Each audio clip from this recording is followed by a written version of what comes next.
Hello, everyone. This is Juxtaposition looking at the obelisk, which is the 33rd level as at the tippy top of this obelisk. This obelisk is in Geneva, Switzerland. This is Anton LaVey, and his address for his Church of Satan house where he lives in his church, which is a three-level home at 6114 California Street. And his name is Howard Levy. He's from Chicago, but he has his photograph taken with Jane Mansfield here to create the effect that he is in fact an important person. And the juxtaposition is that he's in compliance with the obelisk and that he is the leader of the Church of Satan. And this is the same people that want you to think that Charlie Manson is Satan and or is the leader of a cult ritual. They even had his co-defendants shave their heads from left to right. You have Leslie Von Houten, who's only 19 years old. Then we have in the center Patricia Krenwinkel. She's 21 years old. And then to the extreme right, we have Susan Atkins. She is 21 years old. And they've shaved their heads to identify with the girls that are sitting on the curb here outside of the courthouse in Los Angeles. And these girls have the cue ball heads, and they're there for media presentation, photo opportunities only, so that fake book authors like Kurt Gentry of the CIA, who writes Vincent Bugliosi's book, and people like Ed Sanders and Neil Sanders and Tom O'Neill can go on to write fake books about the Manson family. The Addams family, they already presented to us Uncle Fester in the television ABC show, The Addams Family. It's all part of the zero trust architecture, which Anton LaVey belongs, and the all the world is a stage architecture of the Manson family. Because it was William Shakespeare who coined the phrase, all the world is the stage, but he did not invent it. William Shakespeare did not invent that slogan. Okay. It was actually created by a gentleman by the name of Richard Edwards Damon. Richard Edwards' works, where he talked about, the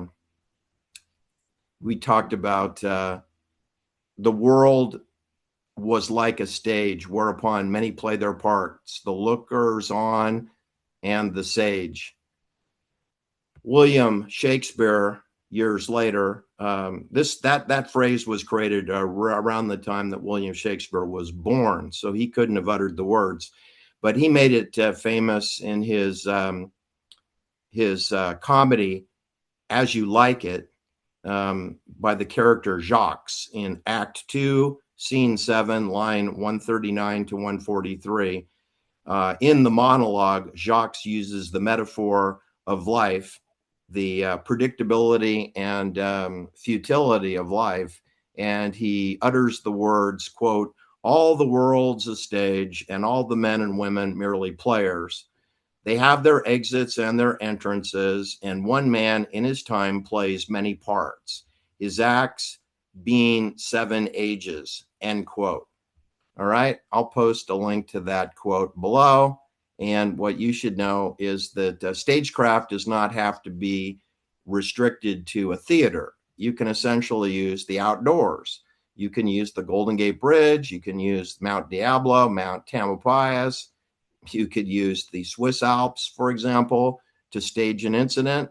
In the case of the Charles Manson and Tate murders, the Chicago Tribune's headline on Sunday morning, the Sunday edition, less than 24 hours after the discovery of 5 dead bodies at Cielo Drive cul-de-sac on Sunbrook, the Chicago Tribune on August 10th, 1969, which is Sunday's edition, their headline dominated their front page, along with a 13-striped American flag in the upper left-hand corner of the Chicago Tribune. Signs and symbols rule our world. They write in big, bold black letters, actress, 4 others slain. It goes on to say Sharon Tate is one of the victims. And they right there, they're setting you up for the entire narrative to be about Sharon Tate, who was one of the least important people who was killed that weekend. And that is the weekend of August 8th and 9th. And later on, we have other news clippings that have headlines such as The Demon of Death Valley. Read Time Life's article, the original report on the 1969 Manson family arrests. They go on to refer to it as the Manson murders, etching into your brain that Charlie Manson did it, when there's not any allegation of Charlie Manson being involved in any murders ever whatsoever in the history of the world. Completely showing you how the media can hijack the narrative in court. The narrative was that he told people to go kill these strangers whom he did not know personally. This, of course, is absurd, but it's just as absurd as Anton LaVey with the bald head telling the media that the Church of Satan is no different than Ayn Rand's philosophy, with adding occult rituals and ceremony. That's what Anton LaVey told the press. Howard Levy told the press, and the press refused to use his real name. They kept referring to him as Anton LaVey, the founder of the Church of Satan, which of course is untrue. It's a military intelligence church. They didn't write that down, and they keep using his wrong name, Anton LaVey, which is a fake stage name. Then they reported that he said that Anton LaVey said that the Church of Satan is no different than Ayn Rand's philosophy, adding ceremony and ritual. That's what they said. All right. And then you know that Anton LaVey eventually moved the church from 6114 California Street, San Francisco, to Hell's Kitchen in Manhattan, New York. Right. And again, the only difference between the Church of Satan and Ayn Rand is ceremony and ritual. And apparently shaved heads and a beauty queen by the name of Jane Mansfield. That's what makes Anton LaVey different than Ayn Rand, right? All right. Well, anyway, let me move on here. We had the My Lai massacre happened on March 16th, 1968, and was not reported in the mainstream media until the day after the arrest of William Calley, which would have been September 7th, 1969. That's 18 months after a massacre in Vietnam happened. A massacre killing between 504 and 650 innocent civilians, unarmed, with no weapons found. 100 kilometers from Da Nang, immediately following the Tet Offensive. There's a retaliation against unarmed women, children, pregnant women, and old men on a Saturday morning on March 16th, 1968. And the news media doesn't report it for 18 months, despite the fact that Ronald Rettenhauer, who was in field in Vietnam at the time of the My Lai massacre, he was in field in Vietnam. He was not present at My Lai, but he was in field, and he knew people who were in field at My Lai. And he wrote a 16-page letter to Richard Milhous Nixon, and that letter was dated on the anniversary of the My Lai massacre, a little bit later. It was March 29th, 1969. Ronald Rettenheimer fired out a 2,000-word, 16-page letter addressed to Richard Nixon and 30 other people, members of Congress, United States Senate, House of Representatives, and National Security Council members. It was only one letter with recipients listed as 31 total recipients of the 16-page letter. Now, the CIA, of course, got a hold of that letter. I'm sure they opened it at first, and they hired Seymour Hersh to look into the matter. Then 8 months later, the official cracking of the case by Seymour Hersh was done on November 13th, 1969. Now, this is far afield from when it happened. I mean, Ronald Rettenhauer basically alerted the United States Congress and the executive branch of government 1 year after it happened. But it took Seymour Hersh another 8 months to crack the case, which, by the way, was already cracked by Ronald Rettenheimer. He provided names of people in field, machine guns and M16 rifles, specific weapons used in field, 2,000 words, 16 pages, GPS tracking coordinates. He provided everything you'd want to know, all the things that Seymour Hersh deleted. Seymour Hersh didn't say that there were 3 divisions of Army people there, meaning that there were 200 men minimum guarding the perimeter, and 100 men of Charlie Company went into the village. Well, there's still 200 people on the perimeter and airplane and helicopter traffic overhead, not emphasized in the Seymour Hersh reporting, which won him a Pulitzer Prize, despite deleting about 90% of the Ronald Rettenhauer 16-page, 2,000-word letter. Now, I'm giving you examples of stagecraft. In other words, an event happened, then nobody reported on it for, I mean, if you count Seymour Hersh as being the first person, 21 months after it happened, then all the newspapers, such as the New York Times, reports the My Lai massacre 21 months after the fact. So you have to know that under stagecraft, the audience is under the impression that the first time they hear of something, the first time a viewer of my channel learns of something, they wrongly assume that that's when the event happened, like it's real time. But in the My Lai massacre, you're 21 months late. It's almost 2 years old. The story is almost 2 years old when you hear about it. Well, we played that exact same game with the Charlie Manson murders, because the murders happened in the wee hours of Saturday, August 8th, and in the wee hours, well, not wee hours, in the morning hours of August 9th, Sunday. But as far as any of one associated with the Manson family was concerned, that didn't register until December 2nd, 1969, which, in case you're not good with math, that's almost 4 months after it happened. So the idea that Charlie Manson or Susan Atkins or Charlie Tex Watson did anything is absurd, because it's 4 months late. You're 4 months late. And the Los Angeles Times and other notable newspapers used very deceptive headlines, suggesting things such as savage, mystical cult killings blamed for 4 murders at Cielo Drive. They wouldn't have known that it was a cult killing by, Saturday evening when they go to press. How would they know that it's a cult, savage, mystical killing? You have 3 dogs which survived. You have a pool boy named William Garrickson who was not harmed. Okay, I think the story should be, why is there 3 dogs unharmed? And why is there a 19-year-old swimming pool boy living in the pool cottage next to Abigail Folger's dead body, and he's unharmed? I think the story is, who didn't get killed? 3 dogs and a 19-year-old boy were unharmed. 5 were killed.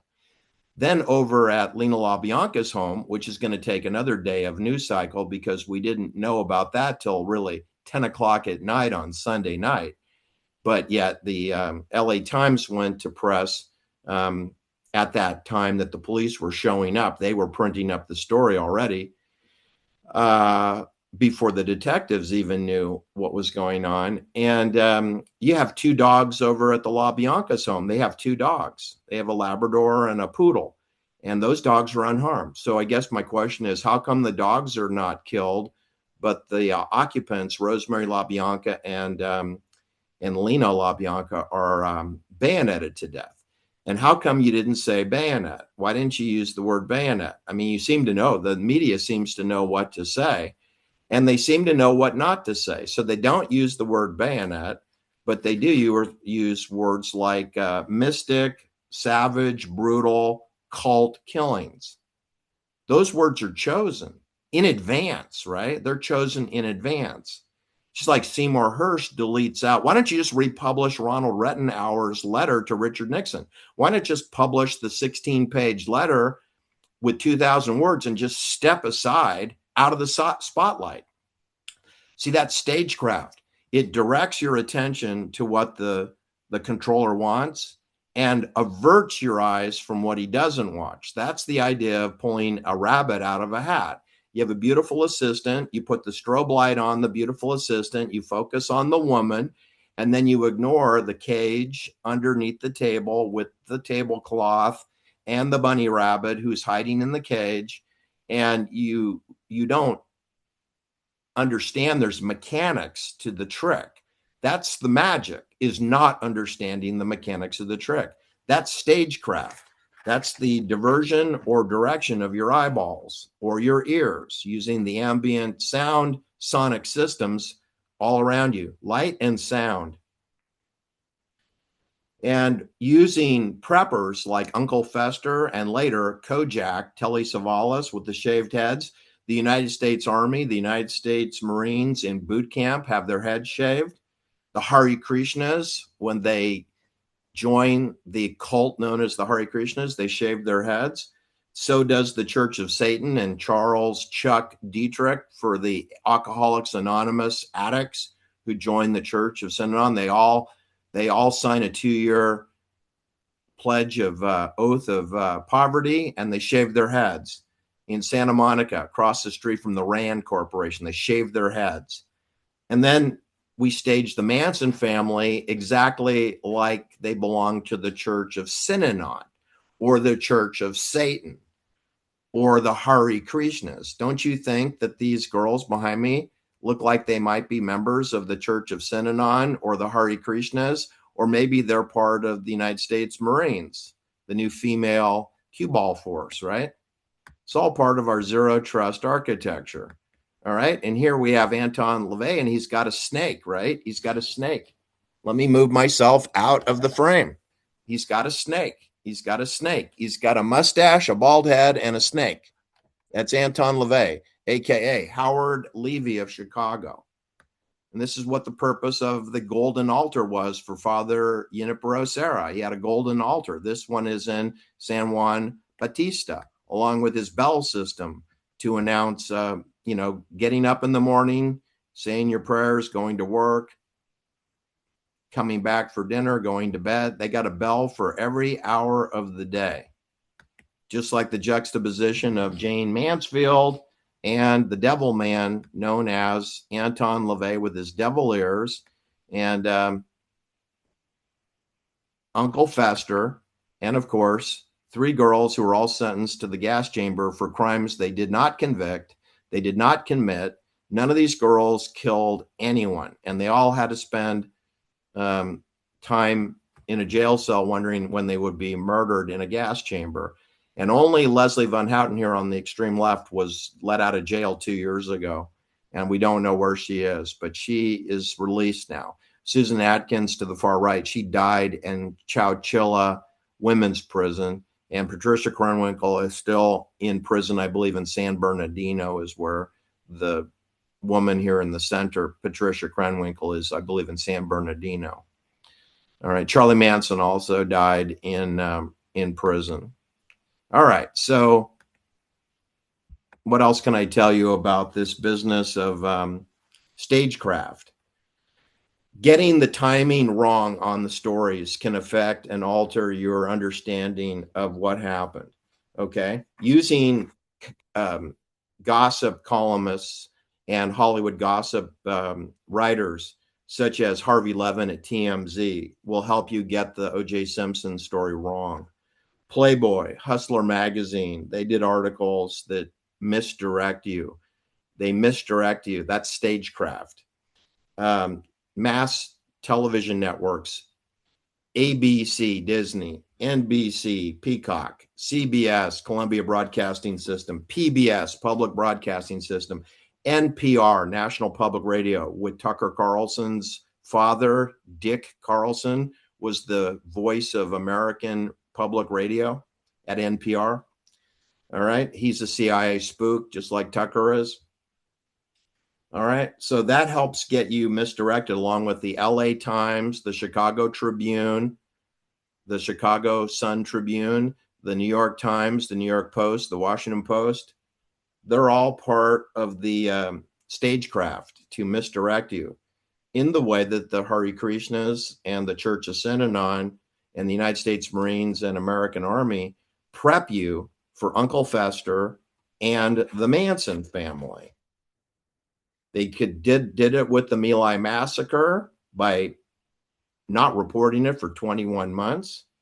They do it with plea agreements, with confessions that are beat out of defendants, letters to newspapers like the Zodiac sent on August 4th, 1969. There was no mention of any Zodiac murder in the killing of Betty Lou Jensen, age 16, who was shot 5 times in her back by an AR-15 rifle and then flipped over onto her back and shot once in the chest. She was shot 6 times. Her boyfriend, David Faraday, was shot only 1 time to the left side of his temple, right through his brain. So it was 1 shot only to David Faraday at point blank range. Then Betty Lou ran and was shot 5 times in her back, which meant laser guided rifles, plural, and automatic rifles, because the 5 bullets were in very tight circle on her back. Then they made sure she was dead by flipping her onto her back, shooting her in the chest for a coup de grace shot into her heart. That's 6 bullets. So the story should have been, why was there an execution murder of a daughter of a United States Army colonel? Her father was a colonel in the United States Army. But they didn't mention that in the Zodiac reporting, just like they emphasized Sharon Tate in the Cielo Drive mystical, savage cult murders. But they didn't mention that her father was a colonel in the United States Army, just exactly like Betty Lou Jensen, who was killed first. She was killed on December 20th, 1968. Okay, that's 9 months before Sharon Tate was killed. We have the murder of a daughter of an Army colonel. Sharon Tate is the second daughter of an Army colonel killed. And there's no mention of Betty Lou Jensen's father being a United States Army colonel. Nor is there any mention that Sharon Tate's father is an Army colonel. Nor is there any mention that Nicole Brown Simpson's father, Lou Brown, was an Army colonel also for military intelligence, and that she was the second eldest daughter to be killed of Lou Brown. Not his first, his second. He's just like John Ramsey. John Ramsey had his eldest daughter of his first marriage, Elizabeth, killed in Cicero, Illinois. And then his youngest daughter from his second marriage, John Benet Ramsey, garroted, then placed and staged in his downstairs wine cellar of his high security Lockheed Martin home. That's what they do. Just like they tell you that China Lake weapons facility is run by the United States Navy. That's a bald-faced lie. That's a total bald-faced lie. China Lake, Area 51, Area 52, areas S6, multiple S6, Father Crowley's Vista Point, Star Wars Canyon, right? The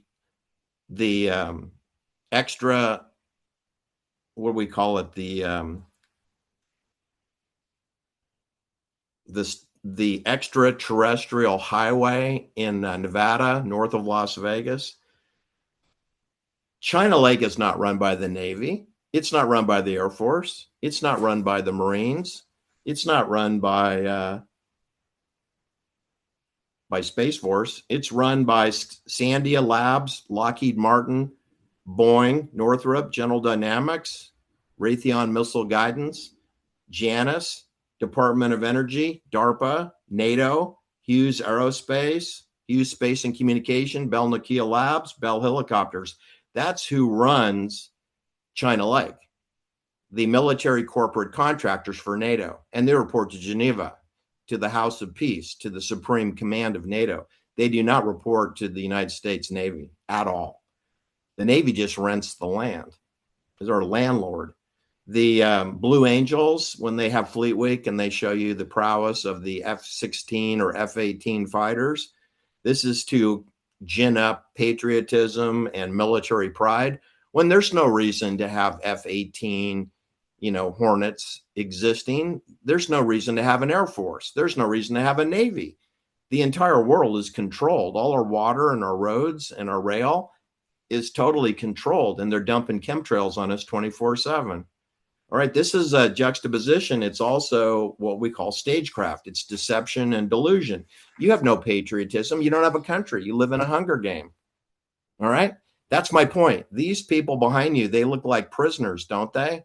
Well, that's what you are. That's what you look like. When you pledge allegiance to a 13 striped Swiss flag, or when you celebrate the 4th of July, or if you vote for people like Bernie Sanders and Ron DeSantis and Kamala Word Salad Harris or Joe Biden or Donald Trump, or you believe in Gavin Newsom and Nancy Pelosi, you're a delusional person. Okay. Voting is a cult ritual. It has nothing to do with governance. Nancy Pelosi doesn't decide anything. Donald Trump doesn't decide anything. Not even Yale, Harvard University, Ron DeSantis. He has no authority either. He's just a clown in the circus. All right. It's all decided by people off camera, behind the stage, behind the curtain. That's who's controlling your Truman Show. You live in a Truman Show. Your neighbors are conscripted. If you have a neighbor that owns a Ring camera, they're a spy. They work for the CIA. That's all you need to know. You can't trust the people in your own neighborhood because they're probably just casted as part of the Truman Show. Thanks for listening. Do like and share my videos. Get yourself a juxtaposition coffee mug. Check the links below, and we'll see you on the next video. Take care now. Bye-bye.